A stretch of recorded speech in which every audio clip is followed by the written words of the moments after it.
অনেক বছর আগের কথা। এক ধনী ব্যবসায়ী তার ছোট ছেলেকে দোকানে বসিয়ে বললেন, শোনো, আমি একটু বাইরে যাচ্ছি, ফিরে না আসা পর্যন্ত পয়সা না নিয়ে কাউকে কিছু দেবে না। ছেলেটি মাথা নেড়ে সম্মতি জানাল। ঠিক তখনই এক সন্ন্যাসী এলেন, যিনি প্রতিদিন নানা জায়গা থেকে অল্প অল্প করে খাবারের উপকরণ সংগ্রহ করতেন। তিনি ছেলেটিকে বললেন, বাবা, একটু লবণ দেবে?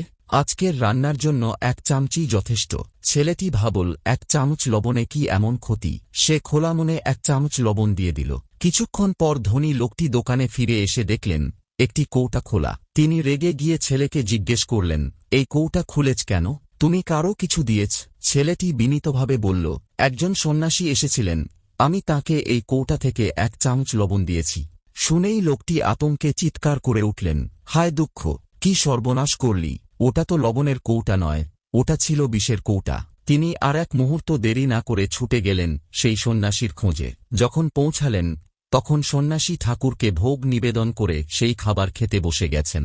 লোকটি কাঁদতে কাঁদতে বললেন, বাবা, অনুগ্রহ করে খাবেন না, খাবারে বিষ আছে, ভুলবশত আপনাকে বিষ দেওয়া হয়েছে।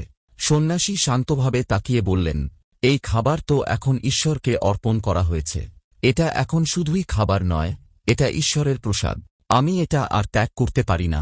এই কথা বলে তিনি নিশ্চিন্তে খেতে শুরু করলেন। লোকটি সারা রাত চিন্তায় আতঙ্কে কাটালেন। ভাবলেন, সকাল হলে হয়তো এই সন্ন্যাসীর প্রাণ থাকবে না। কিন্তু পরদিন সকালে তিনি বিস্মিত হয়ে দেখলেন সন্ন্যাসী একেবারে সুস্থ, সতেজ। সন্ন্যাসী পূজা করতে মন্দিরে গেলেন।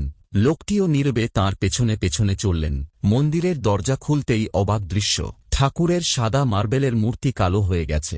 লোকটি হাঁটু গেড়ে পড়ে গেলেন, তাঁর চোখে জল। তিনি বুঝতে পারলেন এক নিষ্পাপ দানের ফলস্বরূপ, এক নির্মল বিশ্বাসের মান রাখার জন্য ঈশ্বর স্বয়ং সেই বিষ নিজের শরীরে গ্রহণ করেছেন।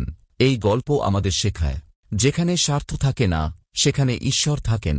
সত্যিকারের বিশ্বাসের কাছে বিষও পরাজিত হয়, আর ঈশ্বর কখনো তাঁর ভক্তের বিশ্বাসকে ব্যর্থ হতে দেন না।